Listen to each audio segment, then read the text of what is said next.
What's up, guys? I'm student Dr. Thompson, and I recently finished my first year of medical school. And as I was thinking about what I learned and any advice I have to give to the incoming first year medical students, I started writing things down, and I came up with three categories of things that I learned. The first category relates directly to studies, changes and discoveries that I made about how I study and how I learn. The second category relates to misconceptions, what I misunderstood before I started medical school, and the third category were bits of advice that I had to offer. So, to get started, directly related to how I study and what I study, I came up with two things. Study the teacher before you study the subject.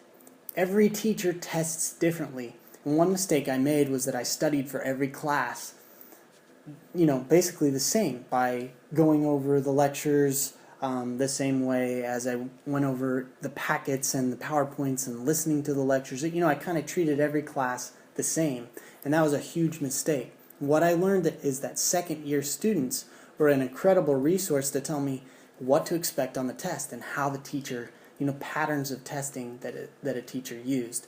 You can learn the material really well, but that doesn't mean that you'll necessarily do well on a specific teacher's test. So that was my first point. My second point is to develop a study pattern, learn how you learn, and stick with that throughout the year. It can be very time consuming to change your study habits and your techniques completely as you do bad on a test or something like that. And I tried that a couple times, and it really set me back.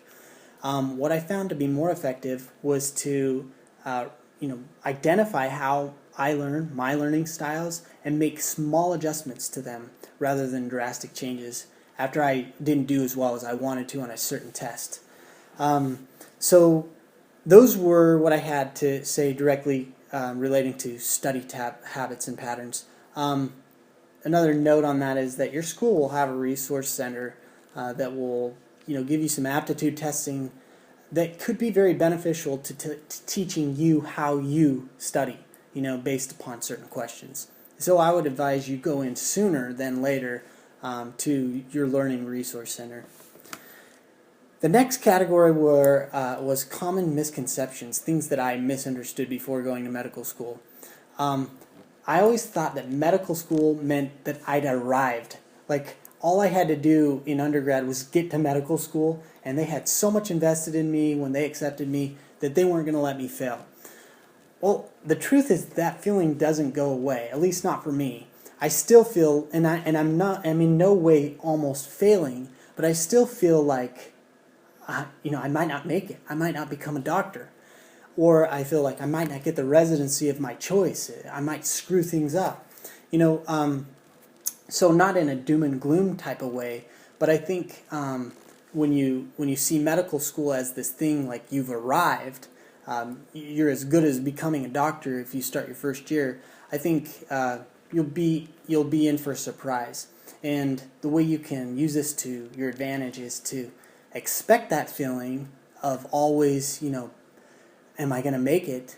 And have it help you, strive to reach the next level. Another misconception was my demand on time. Everyone told me I was going to be so busy studying in medical school, right? Everyone's heard that. But what does that mean? Was I busy in undergrad? Because if I was busy in undergrad, and then I thought about my medical school career in relation to that level of busyness, which is what I did, I was way off. I expected myself to do basically 8 hours a day of school, and I would treat it like a full-time job. Well, when I got here, I quickly found out that I had to treat it like a 7 a.m. to 10 p.m. every day, and then right before tests, more like a 6 a.m. to midnight. And maybe after a test, I might take it easy, like 8 a.m. to 8 p.m. But it was never a 9 to 5. And so that was a really, really big misconception that I had. Take any individual class, and the material's not that hard to learn. In fact, it's probably pretty easy. but the volume that you're getting that material and the number of classes that you have make it so it's very demanding on your time. Some people can get by with a 9 to 5, treating med school like 9 to 5, but I think that's the exception to the rule. And rather than planning on being the exception to the rule like I did, plan on it being pretty time consuming. Now, so those were my misconceptions, and the final thing I have were, my advice. First, stay calm. A panic attack never once helped me get better grades in medical school. In fact, there's a term called punting. I think it's pretty universal, but it essentially means that you're going into a test without ever seeing the material. So you're going to punt that lecture, right? So comparing panic attacks on a certain lecture versus punting a certain lecture, I got about the same grade. And so it was very empowering because I gave myself permission to calm down. And also, I got to a point where I was like so intense. Like I wanted to really ace this test. I got so intense that I could develop tunnel vision.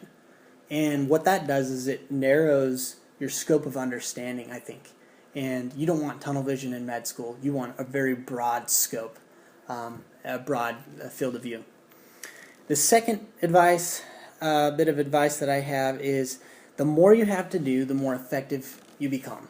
And I found that out because I was very hesitant to join student government. It was like a guaranteed 2 hours a week of just meetings, and then any assignments that I had would be more than that. And so, it was a big decision for me because I was already pressed for time. And what I found was that I was basically forced to be more effective with my time. And it was liberating because I could spend time doing things other than medical school. Also, I chose to do really, at first with my downtime, it was Netflix. And pretty soon that got pretty boring because I had a ton of hobbies before med school. I was very active, and now all of a sudden med school starts and I'm doing jack squat other than school. So I kind of got depressed, like, what am I doing? Yeah, I'm becoming a doctor. That should be enough, right? But it wasn't. So I had to do things that I felt were effective with my spare time. And I chose to do, obviously, make YouTube videos and do research on questions that I personally had, and tried to show something for my downtime. And I felt like that made me more effective. And, putting more on my plate made me more effective, essentially. So that's all I have. In conclusion, if I can make it through my first year of medical school, so can you. And I think you guys will be fine. So thanks for watching, and stick around for more great videos.